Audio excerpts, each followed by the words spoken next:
हाँ जी, तो जुड़े हैं फिर एक बार एक वीडियो के साथ। दरअसल बात करेंगे वही क्रिकेट पे टेस्ट मैच चल रहा है, जो टेस्ट मैच सीरीज़ चल रही है। हालाँकि गैप अब हम लोगों को ज़्यादा लग रहा है दूसरे से तीसरे मैच में, क्योंकि वो पहला मैच जो है वो पता चला 2.5 दिन में ही ख़त्म हो गया, 2.5 दिन भी पूरे नहीं हो पाए थे।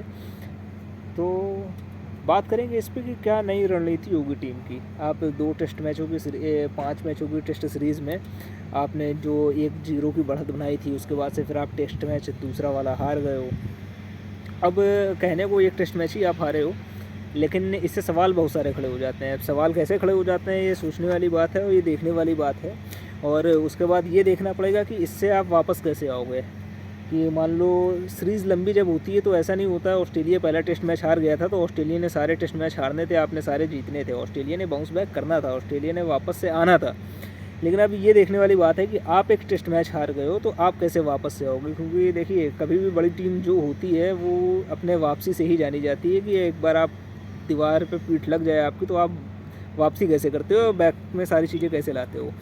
तो उसके लिए सबसे पहले देखना ये होगा कि हम लोग गलती कहाँ कर रहे हैं। मेरे हिसाब से गलती जो हो रही है वो आपकी बैटिंग से हो रही है। बैटिंग प्लस कप्तानी कह सकते हो। कप्तानी इतनी नहीं कहोगे, क्योंकि देखिए जब कोई भी कप्तान हो, मतलब इससे पहले इंडिया का कप्तान विराट कोहली थे, उनको अगर छोड़ दिया जाए तो वो जो भी इंडिया का कप्तान हो, चाहे बाहर का जो भी कप्तान हो, कोई भी वो अगर उसकी खुद की फॉर्म नहीं सही चल रही होती, यानी कि सपोज़ आप एक बैट्समैन हो और आप कप्तानी कर रहे हो, आपके रन नहीं आ रहे होते हैं, तो आपकी कप्तानी में भी वो चीज़ नज़र आती है। और अगर आपकी कप्तानी नहीं चल रही तो आपकी बैटिंग में वो चीज़ नज़र आती है। दोनों चीज़ें एक दूसरे से जुड़ी होती हैं। जस्ट बॉलर के साथ भी यही सेम होता है। अगर एक बॉलर कप्तान है और उसको 10 ओवर में 60-70 रन 80 रन पड़ गए हैं टेस्ट मैचों में, मान लो टेस्ट मैचों में कह सकते हैं 10 ओवर में अगर आपने 40 रन भी दे दिए हैं, तो फिर आप कप्तानी में आपको वो नज़र आने लगता है कि आप बैकफुट पे चले जाते हो। लेकिन कहने मतलब है यहाँ से वापसी कैसे होगी। वापसी कराने की जिम्मेदारी लेनी होगी जो सीनियर प्लेयर होते हैं उनको, और बैट्समैन को लेनी पड़ेगी। सीनियर प्लेयर में कहने मतलब ये नहीं है कि अश्विन को लेनी होगी या बुमराह को लेनी होगी, उनको लेनी होगी, एक जिम्मेदारी होगी, लेकिन प्रेशर ज़्यादा होगा बैट्समैन के ऊपर। क्योंकि ये बैटिंग का फेलियर था जो भी आपके सामने हुआ है, ये बॉलिंग का फेलियर है। एक बार आप हाइंडसाइड में कह सकते हो कि यार आप विकेट नहीं ले पाए, एक बैट्समैन ने 140 रन बना दिए, लेकिन ये फेलियर बैटिंग का भी है। क्योंकि 140 रन अगर एक बैट्समैन ने बनाए थे ना ऑस्ट्रेलिया के, दूसरे बैट्समैन के 70 रन थे, तो भी इंडिया जो ऑस्ट्रेलिया का टोटल था वो 337 रन का आसपास था, 350 रन के आसपास था। और जब आप ऑस्ट्रेलिया खेलने जाते हो तो ये सोच के आप खेलने जाते हो कि वहाँ पे ऑस्ट्रेलिया या सपोज़ इंग्लैंड खेलने गए हो तो इंग्लैंड और ऑस्ट्रेलिया 300 रन 325 रन तो बनाएंगे यार कहीं पे भी जा करके। आपकी बैटिंग ये देखने वाली बात थी कि आपकी बैटिंग जो ख़त्म हुई है वो 325 रन में, 350 रन में आपने दोनों इनिंग ख़त्म हो गई हैं।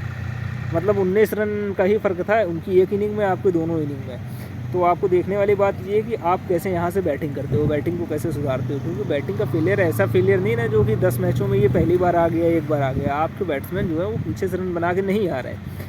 अब उस बैट्समैन में नए बैट्समैन भी है, पुराने बैट्समैन भी हैं। अगर आप विराट कोहली को कहते हो कि आप रन नहीं बना रहे हो और इतने दिन लंबी रस्सी आपको मिली हुई है, आप चलते चले जा रहे हो, चलते चले जा रहे हो। देखिए इंडिया में क्या ट्रांजिशन फेस आता है, वो ट्रांजिशन फेस जब भी आया है तो वो 2 प्लेयर गए एक साथ 4 प्लेयर गए, कभी 3 प्लेयर गए हैं। तो इंडिया एक ट्रांजिशन फेस से गुजर रहा है जहाँ पे इंडिया के पास नए बैट्समैन आएंगे, पुराने बैट्समैन धीरे धीरे करके जाएंगे। क्योंकि एक विराट कोहली और रोहित शर्मा का जो हम लोग नाम लेते हैं, ये बहुत बड़े स्टार हैं इंडिया के और थे, इन्होंने बहुत सारे मैचेस जिताए हैं। पर आप एक चीज़ देखोगे कि ऑस्ट्रेलिया खिलाफ हमेशा विराट कोहली ने रन बनाए हैं और आज भी उनकी 1 सेंचुरी है, वो 4 इनिंग में 1 सेंचुरी है। आप वो कंसिस्टेंसी लेवल हमेशा मेंटेन नहीं कर सकते, चाहे जितने बड़े बैट्समैन हो वो नहीं कर पाए थे। तो एक अकेले विराट कोहली की भी गलती नहीं है। रोहित शर्मा को ये ज़रूर देखने वाली बात हो जाएगी कि रोहित शर्मा के ना घर पर रन थे, जो पीछे 5 मैचेस हुए ना यहाँ पे रन बने हैं। और रोहित शर्मा को देख के ये लगता भी नहीं ना कि वो रन बनाने की कंडीशन में है। आप विराट कोहली को भी देखो, मैंने विराट कोहली का 3 साल का फेज़ ऐसा है जिसमें उनकी एक भी सेंचुरी नहीं है। लेकिन जब भी विराट कोहली बैटिंग करने आते थे ना तो उनसे ज़्यादा परफेक्ट बैट्समैन कोई दिखता ही नहीं था नज़र में आकर के। उनको देख के ये लगता ही नहीं था कि उनको बैटिंग ऐसा समझ ही में नहीं आ रही कैसे करनी है। वो हमेशा से सॉलिड दिखते थे, कॉन्फिडेंस की कमी कभी नहीं नज़र आती। पर रोहित शर्मा के साथ ये चीज़ उल्टी है। रोहित शर्मा के साथ आप बैटिंग करते हो, उनको देखते हो नहीं यार, तो कॉन्फिडेंस की कमी नज़र आती है। और रही बात नए लड़कों की आप बात करोगे तो शुभमन गिल को स्टेप इन करना पड़ेगा हमेशा। 40-45 से काम नहीं चलते हैं। आप देखो तो शुभमन गिल की एवरेज है और 30 मैच खेलने के बाद, 35 मैच खेलने के बाद अगर 35-40 की एवरेज है तो वो जस्टिफाई नहीं करती यार। आप विराट कोहली को देखो ना, 35 मैच खेलने के बाद उनकी एवरेज क्या थी। आपके सामने इतने बड़े बड़े एग्जाम्पल हैं। आप एक बड़े बैट्समैन को जब देखते हो, स्टेप इन करते हो, टीम में इतने बड़े बड़े प्लेयर्स के साथ खेलते हो जो कि ग्रेट्स हैं, तो आप ये देखते हो कि उनकी बैटिंग एवरेज क्या थी जितने मैचेस आप खेल गए हो। तो उनको रन बनाने पड़ेंगे। यशस्वी जायसवाल का ये जरूर कह सकते हैं कि एक लंबी इनिंग आई, लेकिन जैसे विराट कोहली की एक लंबी इनिंग आई बाकी में रन नहीं आया, वैसे यशस्वी जायसवाल के हैं, लेकिन हालांकि उनकी थोड़ी बड़ी इनिंग थी और यशस्वी जायसवाल घर से रन बना करके आ रहे थे।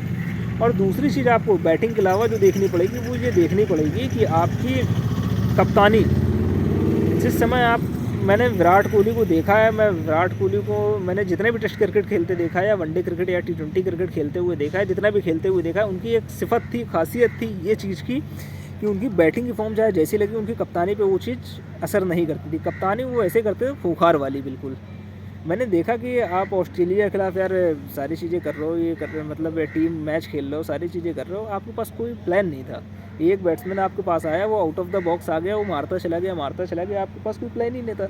रोहित शर्मा को कई बार ऐसे मैचेस में कप्तानी करते हुए देख के लगता है कि जैसे जस्ट लाइक धोनी नहीं टेस्ट में कप्तानी करते थे कि यार बॉलर कोई करिश्मा कर दें तो कर दें, मेरे पास कोई ऐसा प्लान नहीं ना जिससे मैं सामने वाले को चौंका सकूँ, मैं सरप्राइज़ कर दूँ कि यार ये कैसे कप्तान ने सोच लिया। वो होता है ना कि एक चीज़ की, मतलब जैसे आप 2018 वाला दौरा देखो, उसमें विराट कोहली जाते हैं, बॉलर से बात करते हैं, अच्छा नहीं मिल रही विकेट, आप बदन पे मारना चालू कर दो गेंद।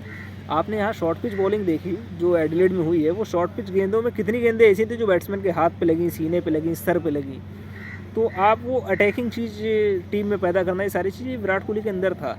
वो अपने रन नहीं भी आते थे ना अपनी कप्तानी में, तो भी वो करते थे। अच्छा, कप्तानी बहुत बड़ा विषय है, कप्तानी पे किसी दिन मैं वीडियो बनाऊंगा, और रोहित शर्मा और विराट कोहली के टेस्ट मैचों की कप्तानी को कम से कम, या ओवरऑल कप्तानी को, और धोनी को भी, तीनों को मैं एक बार देखूंगा, आपको बताऊंगा डिफाइन करके मुझे क्या चीज़ अलग अलग लगती है। हो सकता है आपका ओपिनियन अलग हो, मेरा ओपिनियन अलग हो, लेकिन मैं आपको डिटेल में बताऊंगा कि मुझे तीनों में क्या चीज़ अलग लगती है, क्यों मुझे ऐसा लगता है कि Virat Kohli is the best captain. Result भले उनके वनडे से वाइड बॉल क्रिकेट में ना आया हो, लेकिन Virat Kohli is the best captain. और कैप्टन क्यों, मैं उसके बारे में आपको डिटेलिंग में बताऊंगा ये वीडियो जब भी मैं अपलोड करूंगा, जिसमें मेरे पास इतना टाइम होगा।